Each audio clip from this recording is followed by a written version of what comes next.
ஏன் திமுகவுக்கு முன்னாடி திகாவுக்கு முன்னாடி சுயமரியாதை இயக்கம், அது சுயமரியாதை இயக்கம் பிளஸ் நீதி கட்சி. இந்த நீதி கட்சி ஏன் இன்னைக்கு முக்கியம் அப்படின்னா, நீதி கட்சியினுடைய மிகப்பெரிய சாதனை நாம எல்லாரும் இன்னைக்கு படிச்சு ஒரு நல்ல இடத்துல உட்கார்ந்துருக்கோம் இல்லையா. நமக்கு வந்து கல்வியில் இடஒதுக்கீடு, வேலைவாய்ப்பில் இடஒதுக்கீடு, இது மாதிரி எல்லா இடஒதுக்கீடும் சட்டப்பூர்வமாக நமக்கு கொடுக்கப்பட்டுச்சு இல்லையா. இந்த சட்டப்பூர்வமாக நமக்கு கொடுக்கப்பட்ட எல்லா இடஒதுக்கீடும் சட்டப்பூர்வமாக மாற்றப்பட்டது 1921 ஆகஸ்ட் மாதம்.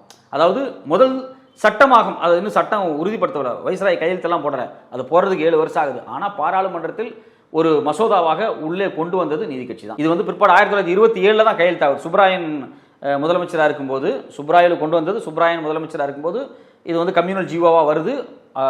பெரிய புகழ்ந்து பெரியார் வந்து குடியரசுல கட்டுரை எழுதுறாரு. அமைச்சர் முத்தையா வாழ்க வாழ்க வாழ்கன்னு ஒரு பெரிய கட்டுரையை குடியரசுல எழுதுறாரு. சோ அப்ப இதுக்கெல்லாம் துவக்கம் 1925 தான் அது அமுல் ஆகுது. என்ன 27 தான் 21 தான் கொண்டு வந்துடுறாங்க. 27 தான் வருது. அவர் பத்திரப்பதிவுத்துறை அமைச்சர் முத்தையா முதலியார். ஆமா.